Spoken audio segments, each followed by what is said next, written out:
তারকাদের বিয়ে টিকে না, কথাটা কি সত্যি? এই যে ভাঙ্গন, এই যে বিচ্ছেদ, আমি তো আমারটা বলেই দিলাম।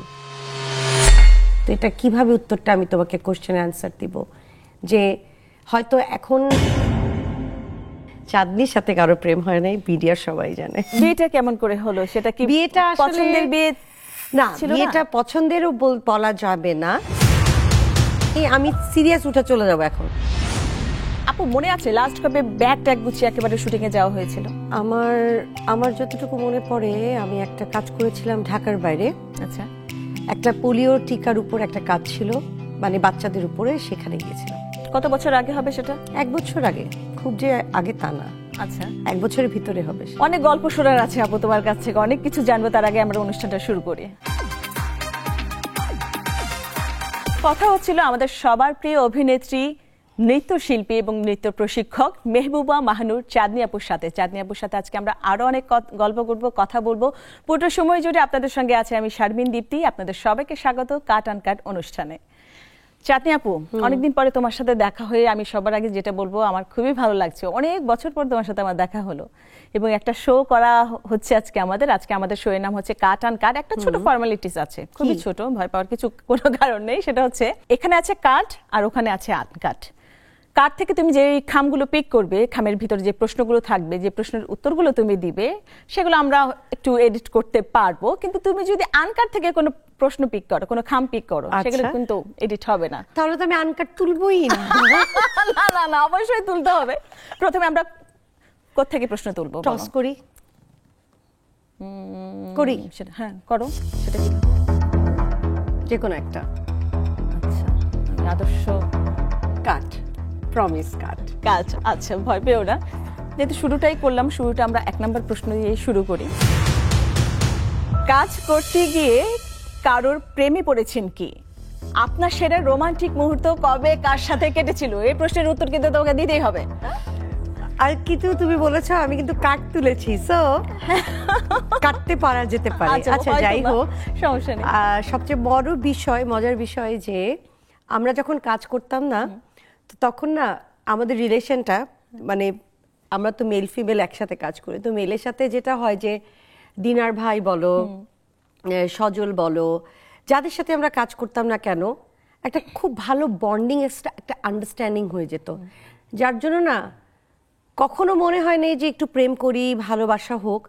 সবচেয়ে মজার একটা কথা বলবো, যে একটু আনকাট কাটের একটা প্রোগ্রামে আমি এসেছি। যদি দিনার ভাই এই পর্বটা দেখে, হ্যাঁ, উনিও আমার সাথে অ্যাগ্রি হবে।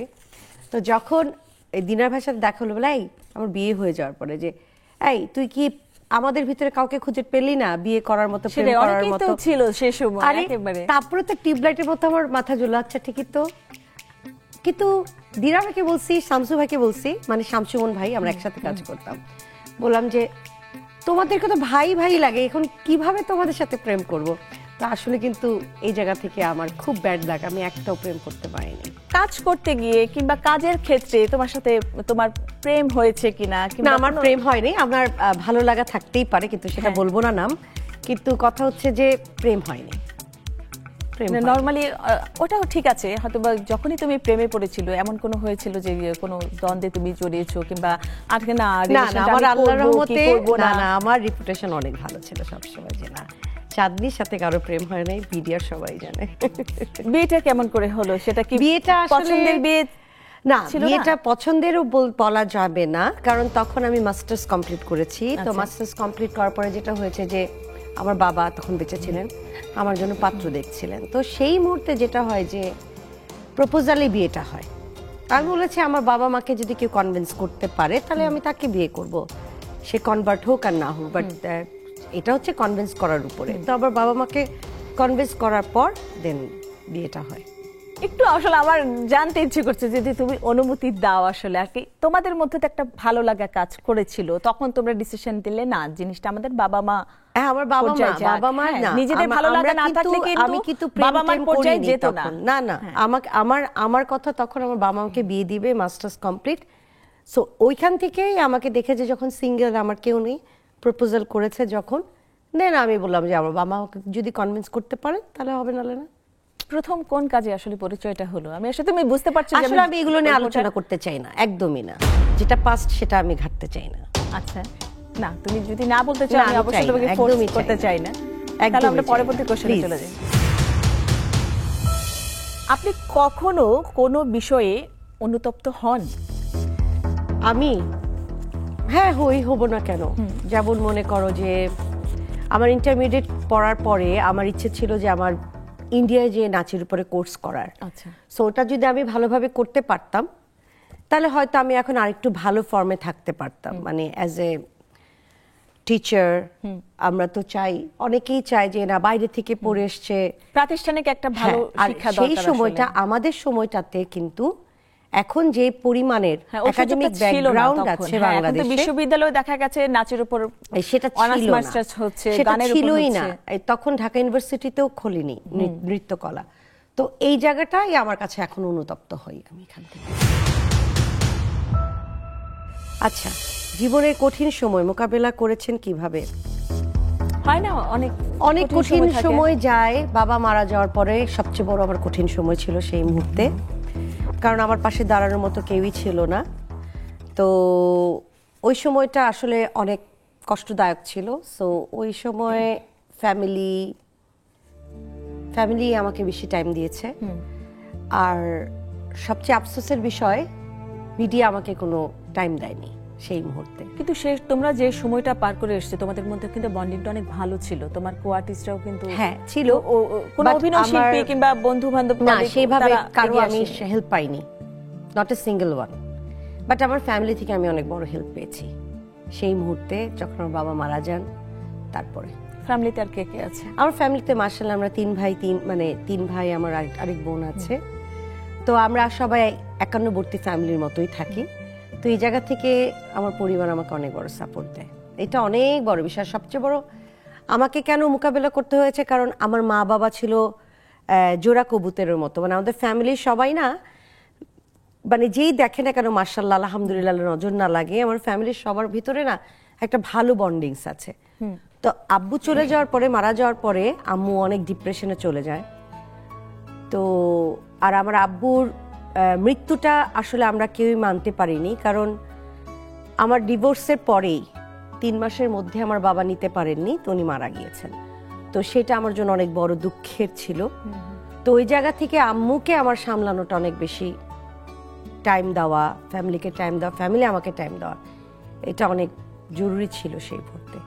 কিন্তু আফসোস লাগে যে মিডিয়া আমাকে কোনোভাবেই মিডিয়ার কোনো বন্ধু কেউ আসেনি, কেউ খবর নেই, শুধু মোয়াপা ছাড়া, সাদিয়া ইসলাম মোয়াপু ছাড়া আমি সেই অর্থে কাউকে বলবো না যে কেউ আমার পাশে ছিল।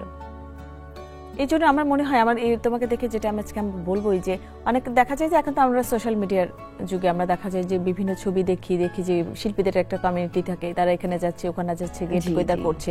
তোমাকে কোথাও আসলে খুঁজে পাইনি।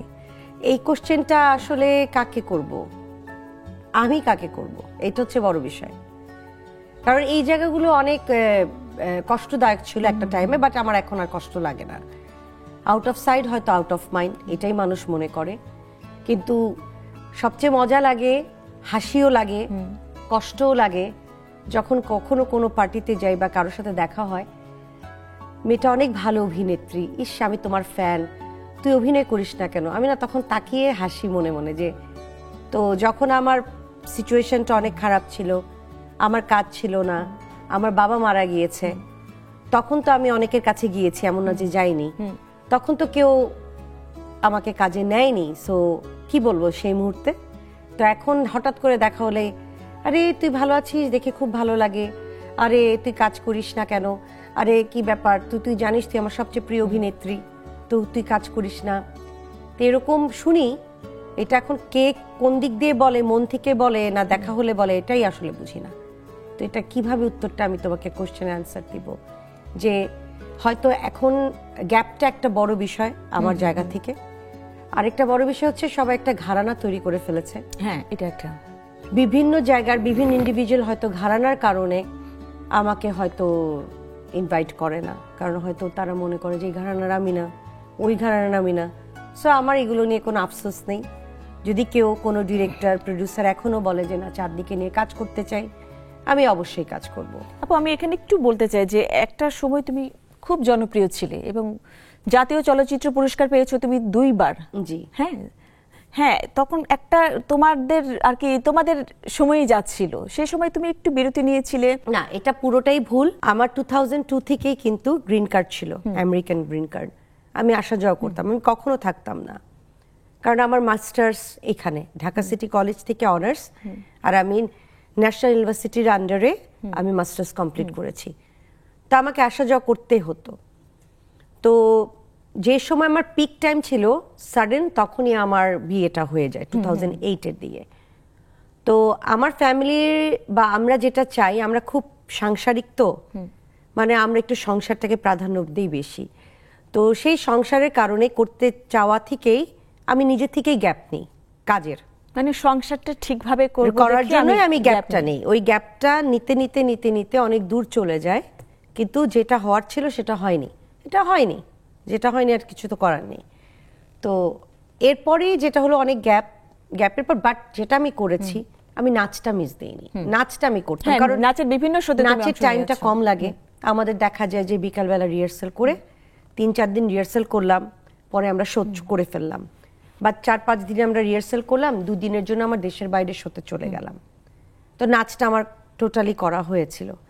বাট নাটকের বিষয়টা যেটা আমরা জানি, তুমিও জানো, সবাই জানে যে অনেক টাইম দিতে হতো সেই মুহূর্তে। দেখা গেল সকালবেলায় উঠে সারা দিনের জন্য আমাদের চলে যেতে হতো। তো ওটার জন্য হতো কি অনেক টাইম লাগতো। তাই আমি বলতাম যে না, যেহেতু আমি একা মানুষ, আমাকে রান্না করতে হবে, আমাকে সংসার গুছাতে হবে, এই জন্য যাই হোক আমার এই জিনিসটা গ্যাপ হয়ে যায়। এখান থেকে আসলে মেনলি আমার যেটা মনে হচ্ছে যে সংসারটা ঠিকমতো করার জন্য তুমি এই গ্যাপটা দিয়েছিলে, যে সংসারটা ঠিকমতো করতে চেয়েছিলে তুমি। হ্যাঁ অবশ্যই, এটা কেনা চাই, এটা তুমিও চাবে, আমিও চাবো, যারা দর্শক আছে যারা দেখছে তারাও চাবে যে না আমার সংসারটা আগে ঠিক থাক, পরে আমি অন্য কাজ করি। এটাই তো বাস্তবতা। তোমার কি মনে হয় যে একটা বলা ঠিক হচ্ছে কিনা আমি জানি না, এই যে ভাঙ্গন, এই যে বিচ্ছেদ, এটা কি কিসের কারণে হয় সেটা এটা আমি বলতে পারবো না। অবিশ্বাস নাকি অসম্মান নাকি সম্পর্কে আমরা যত্ন নেই না, আর কি করা প্রয়োজন আসলে? এটা যার লাখের উপরে ডিপেন্ড করে, মেবি সবার হয়, আবার সবার হয় না। লাগতো আসলে লাখের কথা বলে এর বেশি আমি কিছু জানি না। একটু যত্ন নিতে হলে কি পরামর্শ দিবে? আর কিভাবে যত্ন নিবে? তুমি তোমার কাজ শেষ করে ফেলেছো, তুমি কাজ করছো না, মিডিয়া ছেড়ে দিয়েছো, তারপরে আর কি যত্ন হতে পারে? এরপরে তো আমি জানি না এরপরে কোশ্চেনের অ্যান্সার, তাহলে তোমাকেই দিতে হবে কোশ্চেন, তোমাকে অ্যান্সার করতে হবে। আমি তো আমারটা বলেই দিলাম যে আমি কাজই করিনি। এটা লাখ লাগে। তারকাদের অনেক বিষয়, ব্যক্তিগত বিষয় বলতে কিছু নেই। হ্যাঁ, আর কি তুমি পার্সোনাল অপিনিয়ন দিবে, খুব পার্সোনাল বিষয়কে তারা আড়ালে রাখতে পারে না। তারকারা হয়তো অনেক তারকা পারে কিংবা মেনটেন করে, আবার অনেকে সেটা করে না। কি বলবো, এটা খোলা পাতার মতো। আসলে প্রত্যেকটা মানে তারকা, তাদের লাইফটা আসলে খোলা পাতার মতো। মনে করো যে কোথাও গেলে এই নুডলস কিনছো, কথার কথা, পাশ দিয়ে হয়তো তোমার ভক্ত গেল বা নর্মাল একটা মানুষ গেল, দেখলো কি কিনলো, বাসায় আসবে, এসে বলবে জানো আজকে অমুককে দেখেছি এই নুডলসটা কিনতে।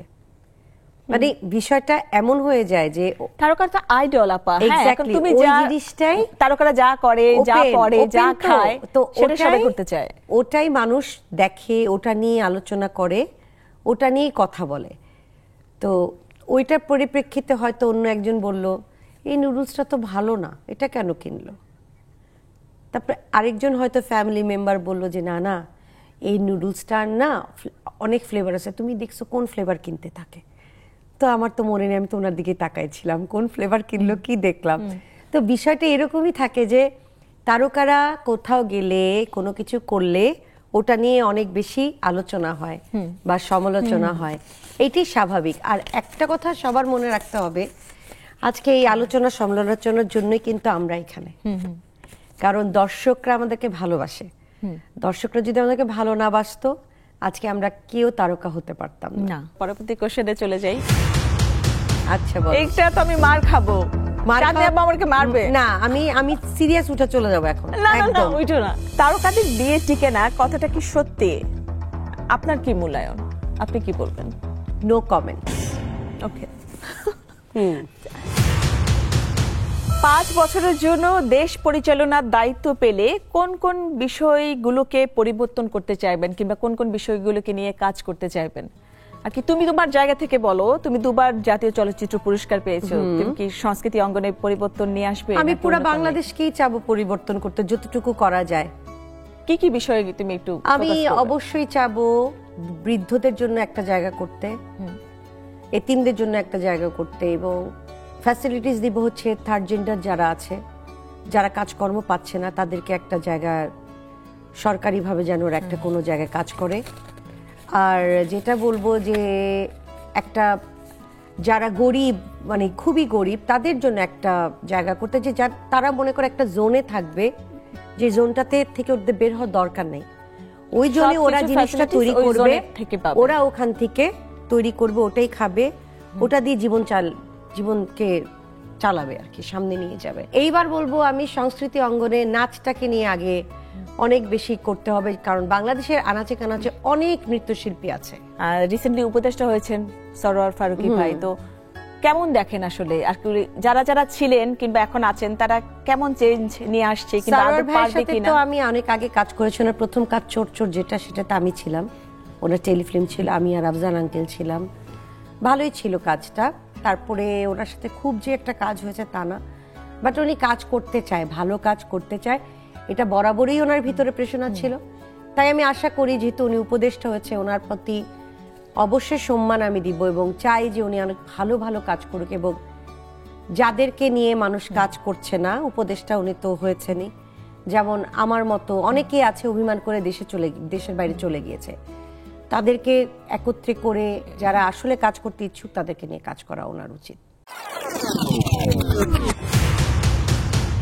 এই কোশ্চেনের উত্তর তোমার যত ভিউয়ার, তোমার যত আসলে ভক্ত, সবাই জানতে চায়। আচ্ছা, বিয়ে করছেন কবে? বিয়ের জন্য কেমন পাত্র পছন্দ? এই কোশ্চেনের উত্তর শুনতে শুনতে তুমি নিশ্চয়ই বিরক্ত। শুনতে টায়ার্ড। এখন তোমরা বলো বিয়ে আমাকে কবে দিবে? আচ্ছা, আমার মনে হয় দর্শক আপনারা উত্তর পেয়ে গেছেন। কেমন পাত্র পছন্দ, তাহলে দর্শকের পাত্র খুঁজতে সুবিধা হবে। আচ্ছা, পাত্র অবশ্যই শিক্ষিত হতে হবে। ওকে। আচ্ছা, খুব যে অনেক সুন্দর হতে হবে তা না, মনটা অনেক ভালো হতে হবে। বাইরের বাহ্যিকটা দেখে অনেক সময় আমরা বুঝি না যে কে ভালো কে খারাপ, বা দেখলে মনে হয় এই লোকটা অনেক ভালো হবে কিন্তু ভিতরটা তার কুৎসিত। এই প্যাটার্নের লোক চাই না ভাই, মাফ চাই।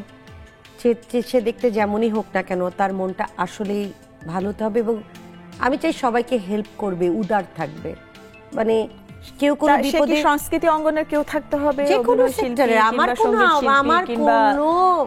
অবজেকশন নাই। আচ্ছা, আমার কথা সে একটা গুড হিউম্যান বিং আমার দরকার, যে আমাকে বুঝবে, মন থাকতে হবে। হ্যাঁ, একদম আমাকে বুঝবে, এবং যার ভালো মন থাকবে। মনে করো যে একটা রিকশাওয়ালা যাচ্ছে, হয়তো সে কষ্ট পাচ্ছে, তাকে একটা ডাব কিনে খাওয়াবে, এই ধরনের মানুষ আমার খুব পছন্দ। একটু হেল্প করবে মানুষজনকে, মানে তুমি কোনো বিপদে পড়লা যে আমি বিপদে পড়ে গেছি, মানসিকতাটা অনেক ভালো চাও, সেটাই আসলে। আর কিছু বাঁচার জন্য, জীবন সুন্দরের জন্য কি দরকার জাতি আপু, কি লাগে? আর কি এই তো সুন্দর একটা মন থাকতে হবে, সুন্দর ব্যবহার থাকতে হবে, এর বাইরে তো আর কিছু না। মানুষকেও ভালোবাসতে হবে, প্রাণীদেরকেও ভালোবাসতে হবে। ওই যে মানুষজন যে বিষ খাই মেরে ফেলে, রাস্তাঘাটে কুকুর বিড়াল, এই ধরনের লোকও চাই না। তুমি তো আমি আসলে আল্লাহর সৃষ্টির সবকিছুই ভালোবাসি, বাহ, সাপটাও আমি ভালোবাসি। চমৎকার। কারণ আমাদের আল্লাহ বলেছে যে মানে তুমি যদি ভালোবাসতে জানো তুমি অবশ্যই ভালোবাসা পাবা। আর কেন, সবই তো একটা সার্কেল, লাইফ সার্কেল, তাই না? আজকে দেখো, কাক যদি না থাকতো আবর্জনা কিন্তু পরিষ্কার হতো না, তাই আমি কাক মেরে ফেলবো, তাহলে আবর্জনাটা কে পরিষ্কার করবে? এখন এই আবর্জনায় ময়লা কুকুর খেয়ে জিনিসটাকে পরিষ্কার করে, সেই কুকুরটাকে যদি আমি বিষ খেয়ে মেরে ফেলি, তাহলে আমাকে রাত্রেবেলা যখন আমরা সবাই ঘুমিয়ে থাকি, কে তোমাকে পাহারাটা দিবে? তাকে তো আমরা একটা শীতের জন্য একটা ছালাও দিচ্ছি না, ঠিক আছে? সেটার জন্য অনেক সংগঠন আছে, ঠিক আছে, ওরা করুক, সমস্যা নেই, কিন্তু আমরা না তাড়িয়ে দিই। যতই সংগঠন থাকুক না কেন, আমরা নিজেরা যদি সচেতন না হই আসলে, এক্স্যাক্টলি, হ্যাঁ, এত সংগঠন সারা বাংলাদেশ কিভাবে সামলাবে? কিভাবে সম্ভব? এটাও সারা সত্যি, পৃথিবীতে কিভাবে সম্ভব? এত সংগঠন, অনেক সংগঠন খালি নামেই চলে, কাজ হ্যাঁ, করে না। এগুলো করতে হবে, এগুলো দেখতে হবে। অনেক অনেক ভালো লাগলো চাঁদনি আপা, তোমার বকা খেতেও ভালো লেগেছে, তোমার সাথে আড্ডা দিতেও ভালো লেগেছে। অনেক অনেক শুভকামনা তোমার জন্য, তুমি অনেক ভালো থাকো, অনেক সুন্দর থাকো, ঠিক এইভাবে এখন যেরকমটা হাসছো এভাবেই হেসে থাকো। দোয়া করুন, ভালো থেকো। দর্শক, কাট অ্যান্ড কাট আজ এ পর্যন্তই। দেখা হবে আগামী আয়োজনে। সে পর্যন্ত সবাই অনেক সুন্দর থাকবেন, সুস্থ থাকবেন। বিদায়।